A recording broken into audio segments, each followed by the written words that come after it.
Morning, good afternoon, and good evening, everyone. We've got a really great event lined up for everyone today. In case you are not certain you're in the right place, I'm Catherine Putz. I'm the managing editor of The Diplomat, and I'm very excited to be moderating today's conversation, which is going to focus on discussing what happened about a month ago when violence erupted on the Kyrgyz-Tajik border. The border and increasingly critical infrastructure along the border has long been a source of tension between Kyrgyzstan and Tajikistan, particularly local communities that live along this undemarcated border. Late April saw some of the worst violence that area has seen in really recent times. And to help us grapple with what happened and outline what happened last month, I'm very happy to be joined today by two excellent journalists from the region, Anahita Saimedinova from Tajikistan and Aigerim Turganbayeva from Kyrgyzstan. They've both been reporting on the border, so they're going to be able to talk us through what happened last month and how the events were perceived in both countries. And then Madeline Reeves from the University of Manchester is going to talk us through the background context and really put in context the recent clashes and maybe touch on why tension has escalated in recent years. And then we're going to be able to turn to question and answer. So as you listen to our panelists, please send any questions that you have through the Q&A function at the bottom of your screen. We'll go through those. Each panelist is going to speak for about 10 minutes, and then we're going to be able to have about half an hour good discussion. So please do send us your questions. And that's obviously enough from me for now. So I'm going to turn the conversation first to Anahita. So please tell us what happened last month and what you witnessed while reporting on the border. You need to unmute yourself. Thank you. Yes, sorry, I didn't get used to the Zoom call. Okay, good morning, Washington, good afternoon, London, and good evening, Central Asia, Bishkek and Dushanbe. Thank you, Katie, for inviting me to join this discussion because it's really important for us in Central Asia. So what happened on April 28, 29, we know that the border clash, it was something unprecedented. It's a very old conflict, but this time so many people died. I mean, so many wounded, like thousands of people were displaced, houses were burned. First time when I read about this in the news, I decided to contact the Foreign Ministry of Tajikistan in order to ask whether the journalists can come to this zone or not. I actually went to the border region on May 1st. We stayed in Isfara, it's a city in the northern part of Tajikistan, and the next day we traveled to the villages near the borders. But for people who are outside of Central Asia to understand, it's a very complicated border issues because when you are in a region where people live, you can see like one house of Kyrgyz, one of Tajik, and it's very complex and very, yeah, it's really complicated. When we went there, the struggle as a Tajik journalist we were 6 of journalists there, it's about the statistics. Because what we saw from the other side, Kyrgyz journalists, they reported how many people died and all the statistics numbers, but from our side, we didn't have any statistics. Really, it was somehow strange because when we talked with the military, they asked us to contact the administration of Sukhd region, you know. So no emergency committee, we have the committee on emergency, so we didn't see anyone there. And it was like we started visiting people who suffered from this conflict, and we saw burnt houses, but you could count them, it's 10 houses burned, and it's like a lot of trauma. And we went to Voruch. It's part of Tajikistan, like surrounded by Kyrgyz territory. People really, when I talked, they said that it's a, you know, we lived in fear so many years. I mean, after the collapse of the Soviet Union. And this time, because we are tired, we want the governments of both countries to solve this issue. As many people who watch us, they know, because it's all about the land, access to water, land, pasture, you know. So it's only one message I got from these people who live there. And it's a huge trauma for people to live so many years, you know. They were telling me the stories that sometimes you are crossing a road and from the Kyrgyz side, they can come and beat you. I don't know, so many this type of clashes between the local population. One more thing I wanted to say, why the Tajik media, we were really weak, because I contacted my colleagues, nobody went to that part of Tajikistan, and many, you know, in Tajikistan, of course, we have limited access, and maybe many journalists, they thought, oh, now because it's a conflict, it's more dangerous to go and report about it, because sometimes you touch some very easy topics, you can't report about it, but it's kind of a huge conflict, and I don't know. But the other things, the consequences of this conflict, what we can see now. Now today, even today, in the news, it was reported that how the Kyrgyz side, they are using the airport just to, you know, this conflict, it's not only about the border now, and it's the relationship between two countries are really like hostile now. It's not good at all, but we are neighbors, and like 200 almost passengers, they came back from Bishkek because at the airport, they didn't allow them to come back to Kyrgyzstan. I think many Tajiks, they live and work in Bishkek. We have this type of retaliation, and it's not healthy as well. And what also I wanted to point out about the militarization of the border, it's also something, it's very concerning us. Because 2 days ago also it was reported that the Kyrgyz parliament, they want to pass a new law to amend the law and to give weapons to local residents.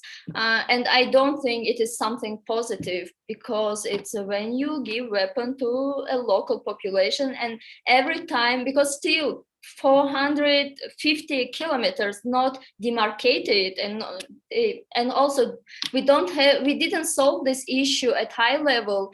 Of course, the ceasefire was signed on May 1st, but even after the head of Tajikistan visited Moscow, and also the president of Kyrgyzstan visited Moscow, you know, because every time in Central Asia, when something happens, usually, traditionally, the leaders of the country, they look at Moscow as a mediator. And now we can see that nothing changed. We have this ceasefire, but it's really very strange situation now, because something is going on. And I'm back to Dushanbe, and I'm contacting people there. They're saying it's quiet now, but some very, you know, not good feeling is going on. So this is from my side. Thank you very much for that. Igrim, do you want to talk to us about what you witnessed while reporting on the border, and sort of what the Kyrgyz view on the situation has been? So I made some notes, and I won't talk about politics. So at first, hello, dear participants of the discussion. First of all, I'd like to thank the diplomat and Katie for organizing this meeting, which is so important for the Central Asian region. So let's get straight to the point. The chronology of clashes in the Kyrgyz and Tajik media is slightly different. So I'll try to give you a timeline from Kyrgyzstan's side.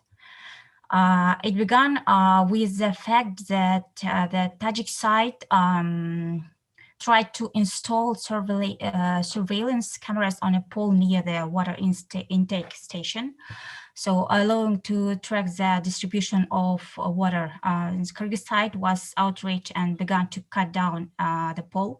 As skirmish began, the participants of the conflict began to throw stones at each other, and after a while, shots rang out. So on April 29, at about 5 p.m., the Tajik side opened fire on 3 border outposts, Kapchigai, Mimbulak, Dostuk, as well as on 2 border posts, Kojogar, Bulakbashi. It responds to the actions of the Tajik security force, the Special Force Unit Buru, captured 1 of the border outpost, Koja Yalo of Tajikistan. Tajikistan launched a massive attack with mortars, machine guns, and submachine guns at the Головной water intake. And the question is how they ended up armed at this level remains open. The use of such weapons by the Kyrgyz side appeared much later.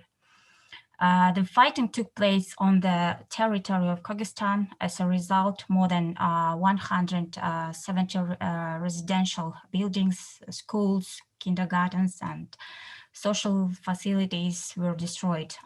About 50,000 people were evacuated from the villages of Kyrgyzstan. So they were mostly women, old people, and children. Their homes are partially or completely burned down. So according to the Ministry of Health and Social Development, 36 civilians were killed, 3 soldiers and 33 civilians. You could also see in the Kyrgyz media photos of the dead children, 12-year-old Madina and 4-year-old Abidin. And more than 180 people were injured. The fact that the military actions were not spontaneous is also confirmed by the fact that simultaneously with the offensive in the conflict zone near the village of Koktash, the Tajik army began shelling the villages of the Leylek district, which is almost 100 kilometers from Koktash. Tajik military attacked border post and detained 10 hostages, including the head of the village International Mirzabek Jumabayev. The Tajik authorities denied this fact, but then hostages were returned. The Prosecutor General's Office of Kyrgyzstan recognized the actions of Tajikistan as military aggression. I would like to note that at the time of the invasion of the Tajik army on the territory of Kyrgyzstan, key officials of the country were away. The head of Gökhanbe flew to Germany on April 28 for treatment after heart surgery. Prime Minister was in Kazan for a meeting of the Eurasian Intergovernmental Council, and Defense Minister at a meeting of the Council of Defense Minister of the CSTO member states in Dushanbe. So literally from the first days of the escalation, some media outlets began to cover what was happening not quite objectively, and on April 30, in an emergency order within 1 hour, I guess my team and we flew to Patken. And an information vacuum was created inside the country, and the official press services of the presidential and government offices were silent. And there was a threat of misinformation which would worsen the situation. So on the evening of April 30, the roads were officially opened, and Tajik military had to leave the territory of Kyrgyzstan. On May 1st, I and my team left for Leylek district, and the road to Turkucha was completely littered with shelled cars. We were at the Головной water intake too, and we were warned then that the Turkucha intersection has been recaptured by the Tajik military. And we decided go through anyway, but suddenly a drone appeared, and then the shooting started in our direction, and we were the only moving car on the road, and when the bullets flew, we turned back. And let me remind you that it was on May 1st, after the negotiations and the announcement that the Tajik military had left the territory of Kyrgyzstan.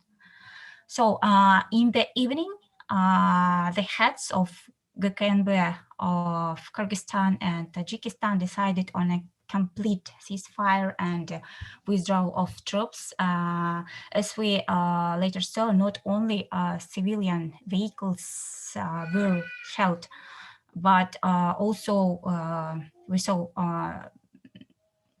ambulance who went to the scene to provide assistance to the victims. So no humanitarian aid vehicles could get there. And as the Red Crescent informed me, they already wanted to send medical supplies by air. And by the morning of May 3rd, the parties had completed the withdrawal of forces from the border into the territories. So I was able to get into Ledik district. And of course, it was a shock. It feels like a I don't know, tornado of fire has passed. Later, unexploded shells and aircraft missiles were found in houses, gardens, and it was very difficult to talk to the locals. They were almost all terrified, and many people now receive psychological help as well. So in the first hours of the attack, with the use of mortars and other army weapons, 24 civilians were killed in the Головной. Visually, this section of road looks like this narrow road and high mountains on both sides. So the civilians were an open target, and they were killed in just half an hour. So I spoke with the young man who was in the Головной with his father, and his friend was killed on the spot, and his father was wounded. He says it was completely unexpected. Bullets flew, people rushed into the scattering, and someone just dropped dead. Arkady Dubnov, an expert on Central Asia, says Dushanbe simply could not have mobilized so much military equipment so quickly without prior training. The Tajik army dug trenches, it's special holes on the ground for the soldiers, and in advance, and they drove all its power to the border. Tanks, helicopters that dropped in unguided aircraft missiles, armored personal carriers, and grenade launchers. And I spent 2 days going to the place where the evacuees were placed. And, the children were very frightened, and at the sight of strangers immediately ran to their mothers. And the woman also looked very frightened. To talk to them, I had to explain at length that I was not the enemy.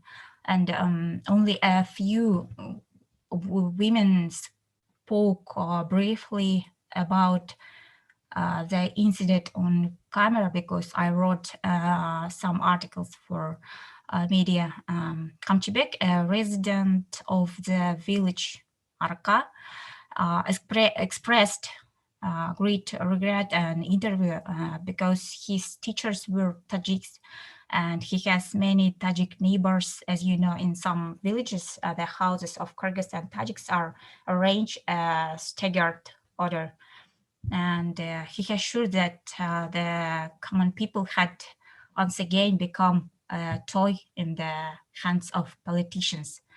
So I will refrain from making assessment that may be perceived as political. So, and of course, we should not forget about recommendations of international organizations such as Human Rights Watch, OSCE, and United Nations to stop resolving issues by force. And 19 Tajiks and 36 Kyrgyzstans were killed, and both of sides buried their dead on the same day. I, as a teacher and as an ordinary citizen, I'm sure that it is necessary to resolve this issue by diplomatic means in compliance with international law. There are a lot of wars in the world where hundreds of people are killed, and until each of us takes a step towards each other, does not give in to each other, does not begin to respect the neighbor, friend, colleague, every person, every life, regardless of religion, color, language, culture, people will die. So I think that's all. Maybe you have questions. Thank you, Agrim. Before we get to questions, remember everybody, you can send your questions through the Q&A function. I want to turn to Madeline to kind of put what happened in context. Why is this stretch of the border? Maybe walk us through some of the infrastructure that has served as sort of these flashpoints, and what you found through your research and your work about the borders in Central Asia. Thank you. Thank you. And thank you to Katie for the invitation to take part into The Diplomat. I'm really glad that this incident is getting international attention. And I also just want to acknowledge the work that Anahita and Aygerim and other journalists have done in trying to illuminate objectively what has happened. And I think their experiences and their testimony speak to just how dangerous that is very often at a personal level. And I also just want to express my condolences to all those people who've lost loved ones and livelihoods in the conflict, and to all those families that are still displaced or still unsure whether they'll ever be able to return to a place that feels like home. We've only got 10 minutes to speak, so there are really two big points that I want to make in my intervention, which I hope build on this, I think, important description that Anahita and Aygerim have given of this sort of immediate context. And my first is about the significance of what happened at the end of April, and it's, in a sense, its ongoing social and political ramifications. Because although this webinar is framed in the past tense, you know, sort of what happened and focusing on the events at the end of April, I think it's important to recognise that, in a sense, there are many, many issues here that remain unresolved. And as Anahita mentioned, we have at the current time, you know, a Somon air flight that was returned from Bishkek to Dushanbe early this morning, border closures and so on. So it's an ongoing, I think, very tense situation. So in terms of understanding the significance of what happened, I think it's important to recognise that while this started as a border incident, it's important not just to see it in a sense as a straightforward continuation of previous border tensions, although it's shaped and informed by those, but as an interstate conflict. And one that has been amplified, I think, in different ways by the particular forms and styles of leadership that we see in Kyrgyzstan and Tajikistan, the styles of governance, the different configuration of the public sphere, and the political media and journalistic landscape that we see, you know, in Kyrgyzstan on the one hand, with one of the most volatile political landscapes in the post-Soviet space, but also with a relatively vibrant media landscape on the one hand, and Tajikistan on the other, where the current president, Emomali Rahmon, has been head of state since 1992. And I think that sort of political context is really important for understanding both the dynamics of what happened and the potential sort of future ramifications. And the second point that I want to make, relating to, in a sense, the significance and the scale of what happened, that I think makes it I think it's fair to say unprecedented so far in the nature of boundary disputes that have happened in Central Asia in the post-Soviet period, is in a sense the delocalization of conflict. So while the conflict in the Isfara Valley started at the Galavnoy water distribution facility, much of the damage to property and the loss of life took place on a completely different part of the Kyrgyzstan-Tajikistan border in Leylek. 70 kilometers as the crow flies, and many, many more kilometers than that if you have to sort of reach one part of the border from the other. And it's also significant that, for instance, many of the young men who lost their lives at the Galavnoy water facility were not from Aksai or from Koktash, from the villages immediately surrounding that facility, but were from, in a sense, downstream villages, downstream from the Turkul reservoir, which depends on that water distribution facility, from Bujum, from Batken town itself, from Kızılbel and so forth. And I think this is significant in two senses. First, it shows how localized disputes can escalate extremely rapidly, right, in the age of social media, through the real-time sharing of news, of video footage, of people calling each other to say, come, we're under attack, come and help.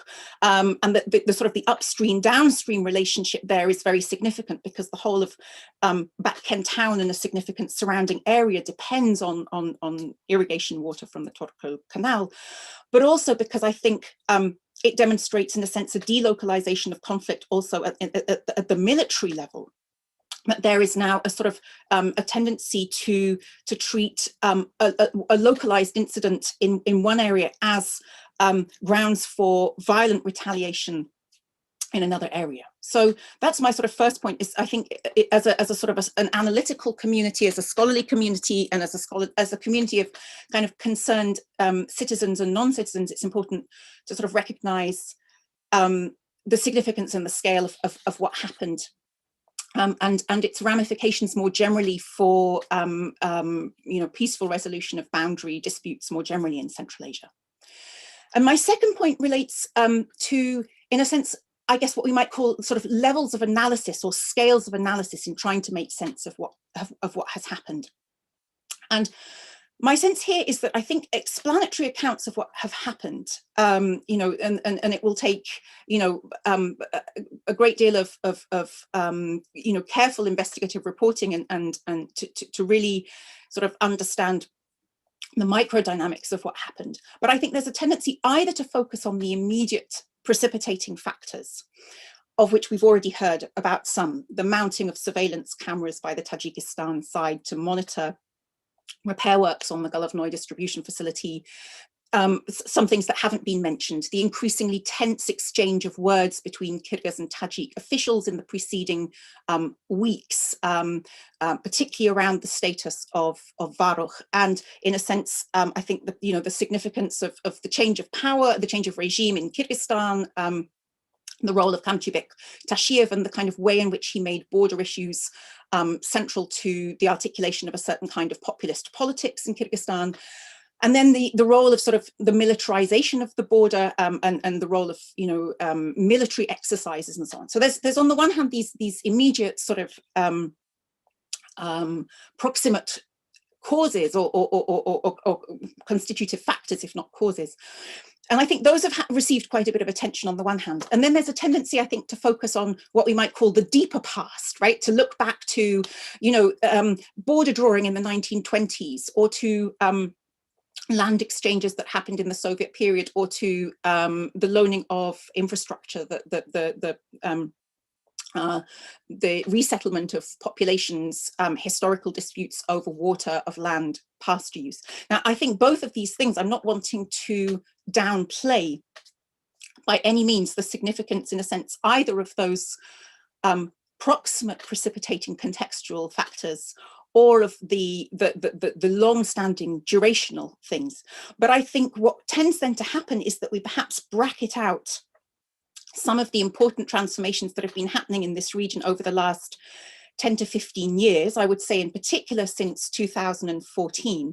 And it's that in my last few minutes, I really want to focus on. That's also the period in which I've been conducting research in and along the Isfara Valley. But I think some of the transformations that have been happening here over this period are really important to understand how what seemed perhaps from the outside like a localized dispute over infrastructure could escalate so quickly. And there are 5 things that I'm just going to run through here really briefly, aware of the need to save time for the Q&A. First is sort of, in a sense, the increasing militarization of this region and the increasing presence of military personnel in daily life, who I think for local populations can create a feeling of sort of existential fear.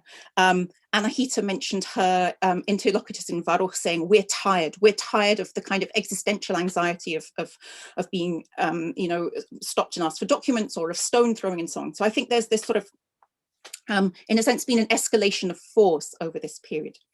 Second, I think on both sides of the border, there is a sense, or has been a sense, of a lack of political voice. And sometimes that the only way in which your experiences can be heard by those in power, whether that's in Bishkek or Dushanbe, is at times of conflict. This is something that I heard on both sides of the border. Third, and I'm sorry that I'm running through these in a very bullet point fashion, but for the interest of brevity, I think there's been a politicization of cross-border infrastructure, by which I mean there's been attempts to build infrastructure that in a sense creates bypasses, that bypasses the neighboring state, that allows people to travel from villages, say, in the Isfara Valley on the Kyrgyz side of the border to Batken, the regional center, without having to cross through Tajikistani territory. And this again has this sort of impact of kind of creating, you know, the road becoming a de facto border. And I think it's not insignificant that Torkucho, which literally means, you know, crossroad, right, four roads, has become a kind of epicenter of conflict, because in a sense now we have a situation where one road goes to Tajikistan, one road goes to Kyrgyzstan. This wasn't the case previously. In the mid-2000s, it was possible to take a bus from Batken to Varokh that went through all of the intermediary villages. And I think this relates then to a fourth point, that this militarization of a landscape in the context of a lack of juridical determination and a politicization of cross-border infrastructure undermines spaces of everyday cross-border interaction and conviviality, marketplaces, public transport, paradigmatically, water pumps, mosques, medical points, religious mosques and visits to religious healers, kindergartens and so forth. And that's, I think, the transformation that we've seen over the last 10 to 15 years is an undermining of these spaces of everyday cross-border convivial interaction. And fifth, combined with this, I think there has been a defunding of the transboundary structures that might foster that everyday cooperation, particularly among young people. I remember a comment from an EU diplomat in 2015 that they said, oh, conflict prevention, you know, that's so last decade. Now we're bothered with radicalization and so on. And I think, I mean, although that may sound facile, I think there is a sense in which there has been insufficient attention paid to both a juridical resolution of boundary issues and a moving of those issues into the diplomatic sphere. There's been a sort of an attempt to resolve issues de facto through the building of infrastructure, while in a sense constantly deferring the legal and political regulation of boundary disputes. And at the same time, there has been a sort of an undermining, I think, of these spaces of everyday convivial social interaction, which might mitigate in times of dispute escalation, that might creating kind of countervailing tendencies. Now, none of that is to dispute the fact that has been mentioned that this was, you know, as I said, a dispute of a radically different order. And I don't want to sort of somehow imply that with a little bit more conflict prevention, somehow this military dispute could have been prevented. But I do want to draw attention to, I think, this progressive militarization of daily life over the last 15 years and the impact that has had in places like the Isfara Valley. Thank you. Thank you so much for that, Madeline. That was very helpful. And looks like we have Anahita back. So we're ready for questions and answers. So if you do have questions, please put them into the Q&A, or if you're on YouTube, you can add them to the YouTube channel and we'll see them there. But since I'm running this show, I get to start first. And what my first question is really for everybody, but in your mind, what would be necessary to make progress both on demarcating the border and then making the lives of the people in this region easier? Because it certainly sounds like an extremely stressful situation. There's, myriad reasons people start arguments, and sometimes that becomes larger conflicts. So what would be necessary to make progress on the demarcation issue and then translate that into on the ground changes for people? Does anybody want to jump on that one?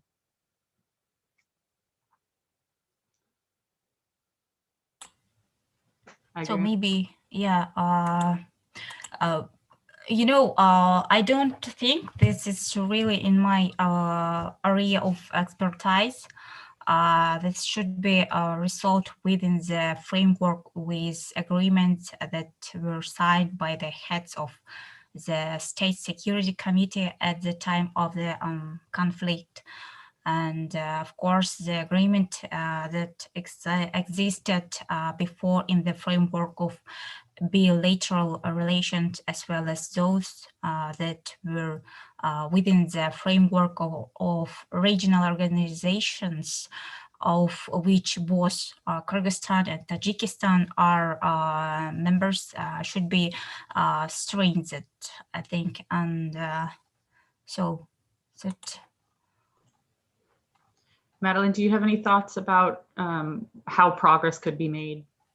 Sure. I mean, I think in terms of, there are two parts to the question, but I think in terms of the issue of sort of delimitation and demarcation, I think first of all there needs to be the political will to actually really resolve these issues, and that demands recognizing, I think, on both sides, that there will need to be compromises, and that there needs to be a recognition, in a sense, of the sort of the existential interests of the other side, right? The existential significance for the whole of Batken region, and indeed for the whole of Kyrgyzstan, of having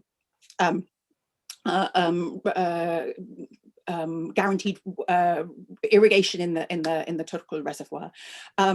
On the Tajikistan side, the existential significance for people in Varok of having free access that is unimpeded to their regional center in Isfahan and so on. So it requires an element of sort of political will.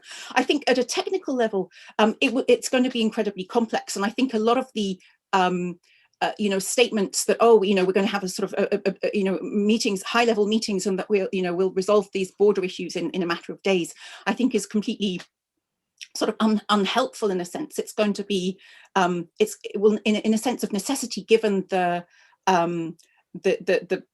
historical disputes over the location of the boundary, and indeed of the degree to which populations have grown since the last parity committees were conducted, is one that will mean that it's going to be a long and slow process. So I think there needs to be the political will, there needs to be a significant amount of technical capacity to do that. And I think that requires thinking outside the box. I mean, one of the suggestions that I've made in the past is that, there have been border disputes, ongoing border disputes, say, between India and Bangladesh, involving the Kuch Behar enclaves.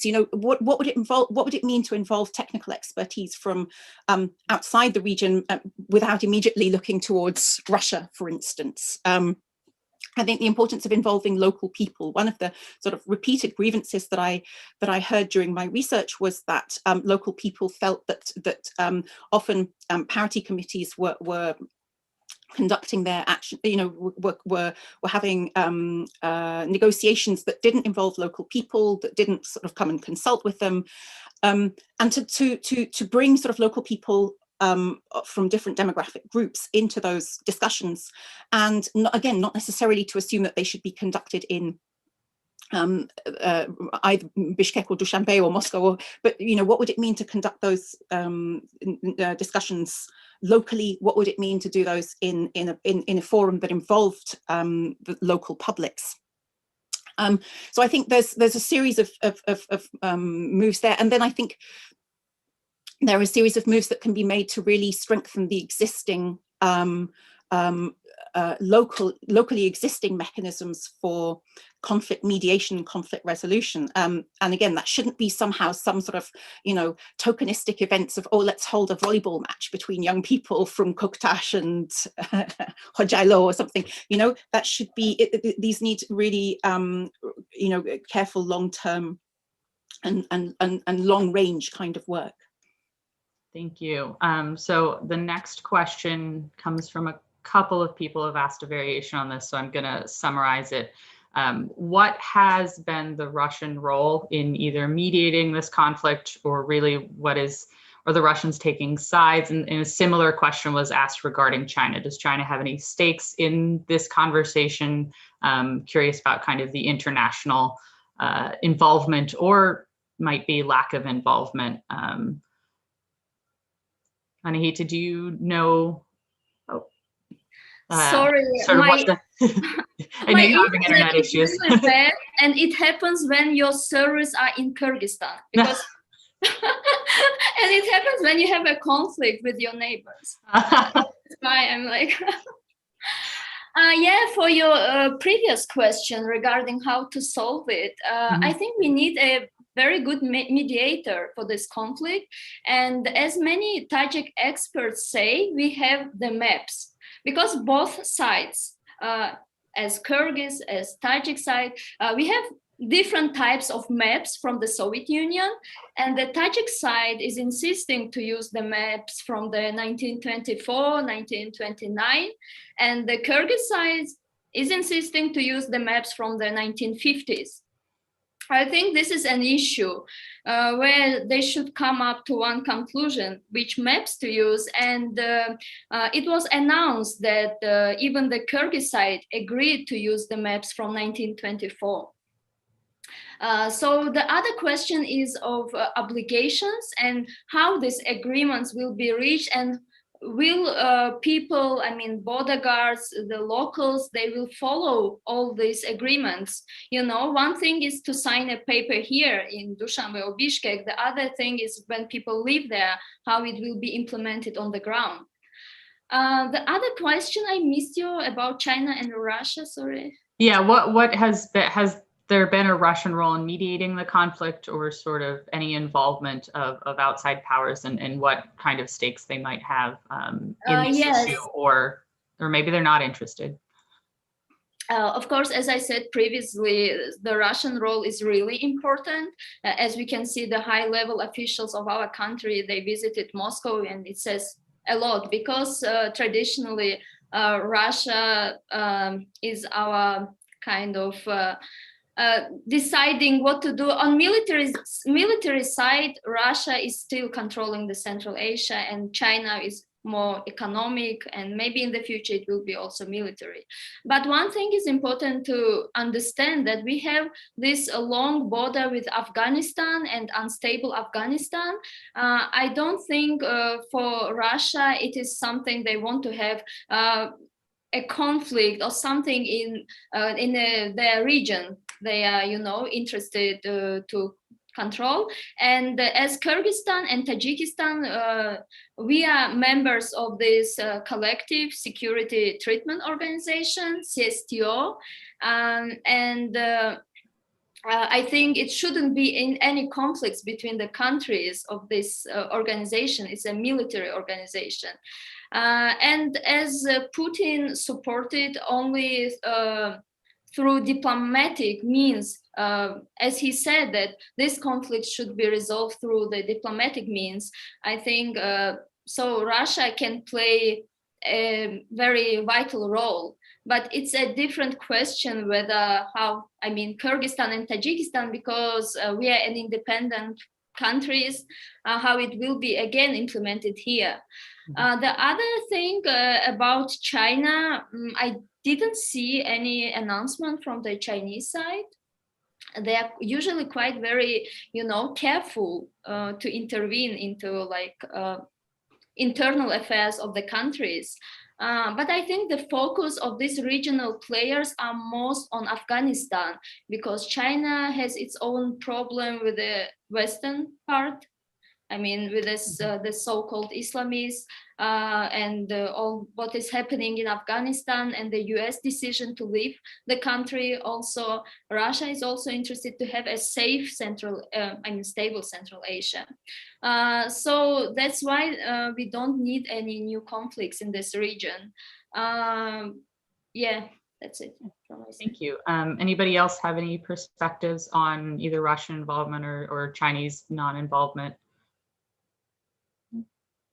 Okay, I'll move on to the next question, which I think is a pretty simple one, and I can kind of guess what some of the answers are, but I think it'll be good to highlight, can this issue, which seems to be, at least in part, centered around Bork, the exclave, the Tajik exclave in Kyrgyzstan, can it be solved by land swaps, territory shifting, and why not? I know from my reading and from my reporting on this, that's a very touchy subject, but I think it's something people from outside the region, when you look at a situation like this, just change territory and then you can have a simple border. So maybe if you could touch on why that's not a primary solution, or maybe if anybody thinks it is, you can make that case. So I can answer this question. I think as a pragmatic person, I think a land swap is something should be done.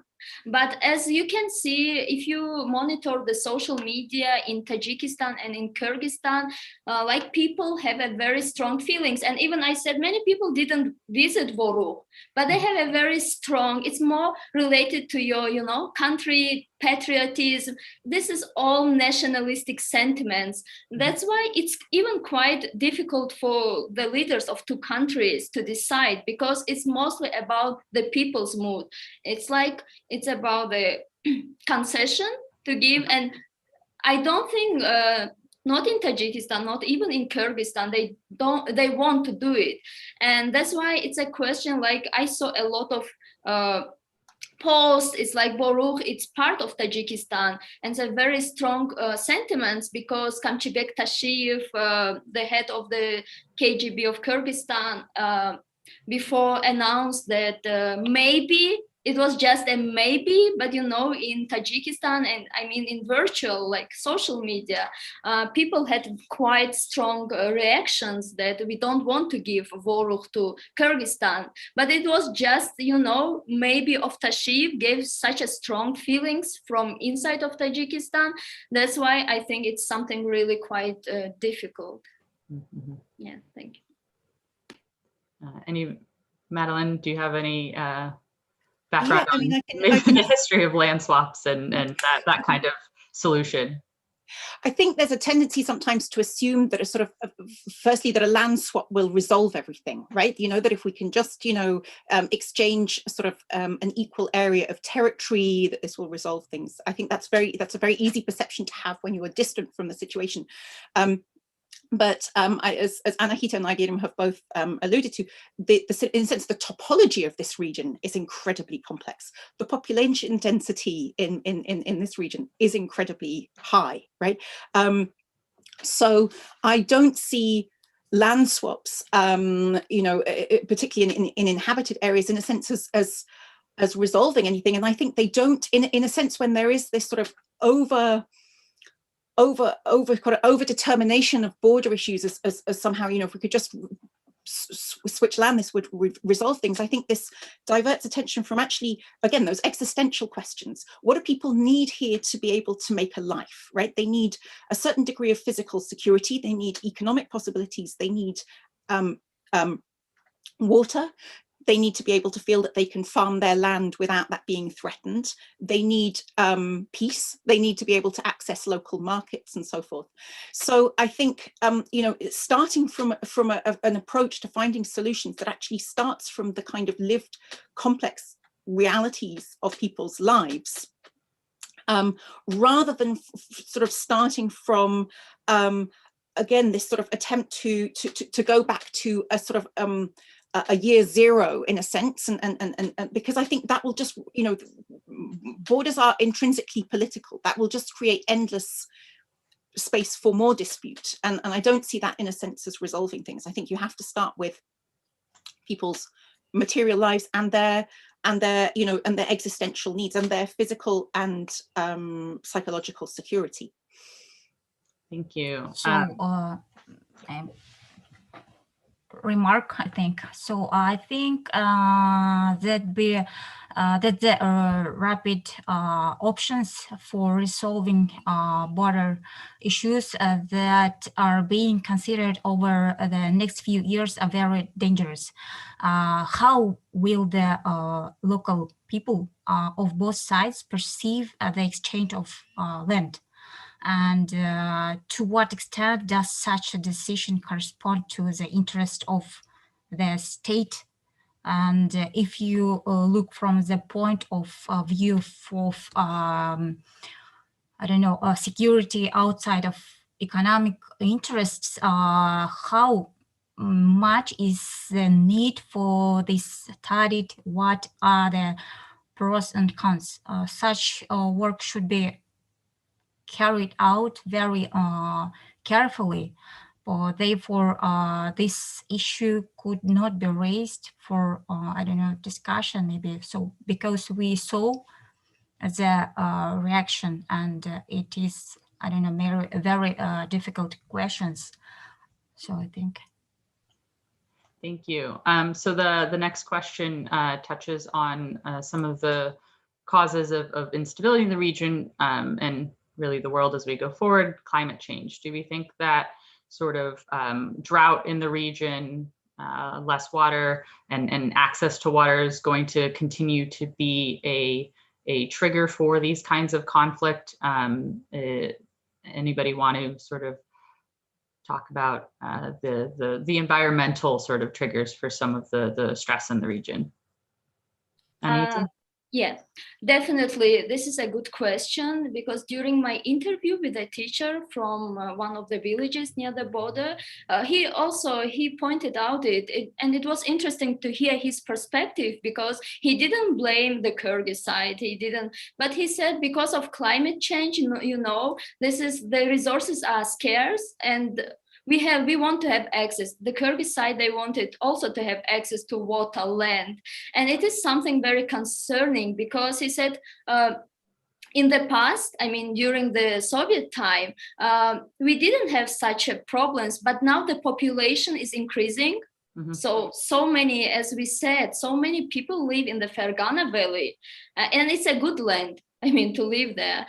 And that's why I think that will be more people, less resources, and because of climate change, of course, water, it's something very valuable. Yeah. Thank you. Madeline? Yeah, just to add to that, I mean, I agree. I'm wary of being, in a sense, sort of determinist about it, but I think, because I think it's also very much about the politics of water distribution and about the politics of water management, in a sense, as well as the transformations that are happening to climate, the glacial melt on which which is necessary for the Isfara River. So I think there are all of these things that are working in tandem. But certainly, I mean, there are scholars doing some very, very good work, I think, looking at sort of environmental stresses on transboundary water use. And I think it is, I mean, I haven't done research on this specifically myself, but I think it is impacting, on levels. And I think, these are things that are also compounded by population growth, as has been mentioned, the COVID crisis, and the fact that the sort of outmigration to Russia, which was previously, in a sense, a sustaining feature of life here, and acted as a mitigating strategy for households when in contexts of irrigation shortage, right? And this is a region where people are highly dependent on artificial irrigation for their agricultural crops, for apricot orchards, and so on. That sort of labor migration acted as a kind of as a release valve in those situations where you had a bad harvest. So that has been removed. So I think it's a kind of complex sort of political economy of water that we need to pay attention to. Mm-hmm. I agree with Madeline. It's very complex. So I think it should be Okay, so I think we've got time to hit one last good question, and I think this is a good place to kind of bring it to. How will this most recent conflict affect the long-term relations between Kyrgyzstan and Tajikistan? Does this differ from past sort of border conflicts, and is this either sort of the crisis that everybody backs away from and sort of moves towards a more constructive approach, or do you see this as just kind of the next iteration of conflict with the potential of worse conflict to come? So the impact on long-term relations between the two countries. We can start with Anahita. Yeah, just I wanted to say regarding how this conflict, it was different because of social media as well, as Madeline pointed out. I totally agree, because we had some cases, even Kyrgyz communities in Russia with Tajik, they had a clash. Like, you know, it reminded me a bit of Azeri and Armenian conflict, where it was about communities in Europe, America. It affected them, and people had a lot of hatred towards each other. I think this time is really different. You can feel it, and even on, not only on social media, as I said about this plane. So many people now, they can't go to Bishkek, or they're afraid to travel to Kyrgyzstan, because I also studied at OEC Academy in Bishkek in Kyrgyzstan. But after my reports on Twitter, it's like I'm thinking twice before traveling there. But I really hope that this conflict will be solved, and it's not about emotions now, but in order to have good relationship with our neighbor. I mean, in Tajikistan, I talked to many experts, to local people. They don't have any hostile kind of attitude.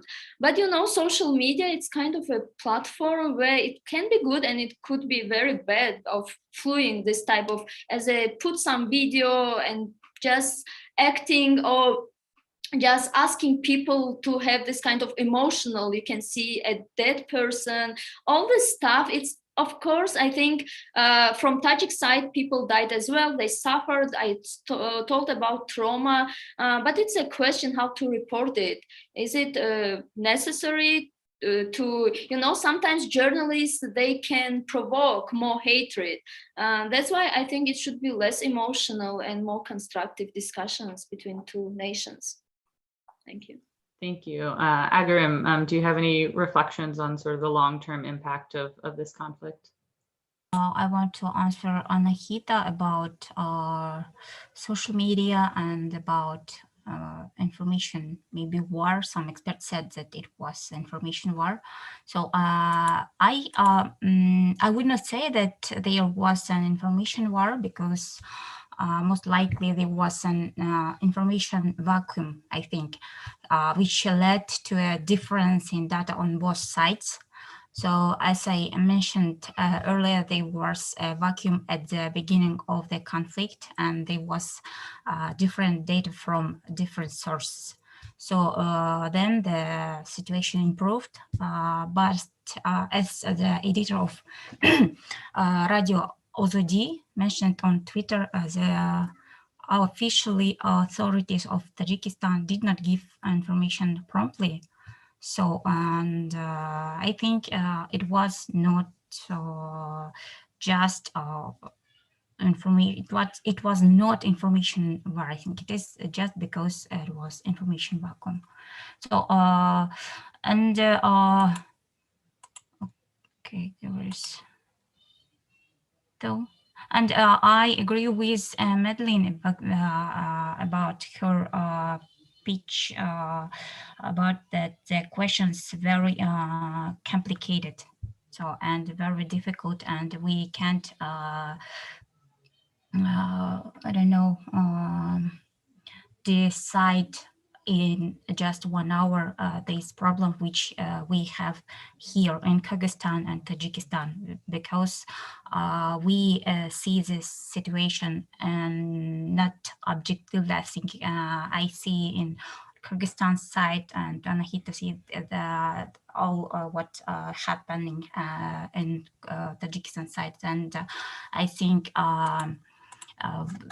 we are I don't know, we are here to understand the situation and try to help from our side, not to worsen it. Madeline, do you have any perspective on sort of the long-term implications of this conflict to close us out? I mean, I think it's a great question, and I think it is, in a sense, the million-dollar question at the moment. And I think it could, you know, we could look at sort of tendencies on you know, optimistically and pessimistically. I think optimistically we can say, well, there has been a shift towards talking in more diplomatic terms, of recognizing that there needs to be a move towards, you know, delimitation and demarcation, of solving border issues, and there is you know, at a discursive level, an emphasis on finding peaceful solutions and so on. So I think that is significant, and I think the fact that, you know, however we may view its role, you know, the fact that Russia and indeed Uzbekistan, which we haven't mentioned, have sort of expressed a desire to help diplomatically and so forth. I think, you know, we need to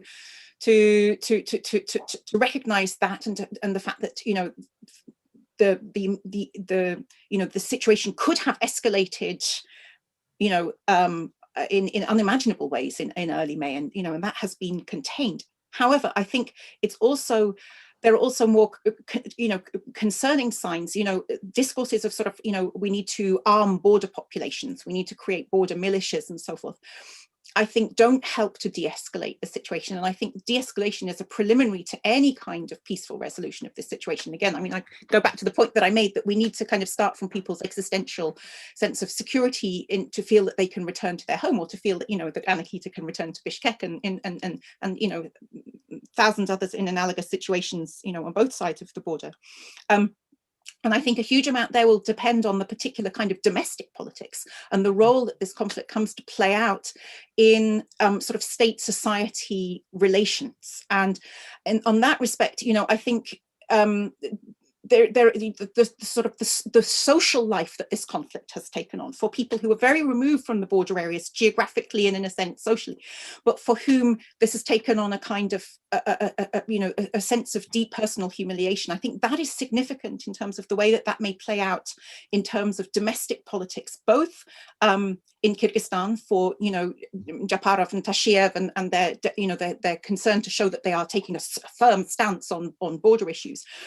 And, you know, and in Tajikistan, you know, with, you know, the sort of the political configuration there and so forth. So I think, you know, it remains to be seen what the sort of long-term rollout of this will be. But I certainly hope that there will be, you know, a diplomatic solution, and a solution that really recognizes and acknowledges the forms of local knowledge and local expertise, and the importance of incorporating those into any durable solution. Well, thank you very much. I think that's a great note to end on. I just want to say thank you very much to everybody around the world who joined us, and especially our panelists, Anahita, Aigerim, and Madeline. Thank you so much for sharing your experiences and your work with us. And hopefully we'll see each other soon, there, here, everywhere. Thank you very much, and have a great day, everybody.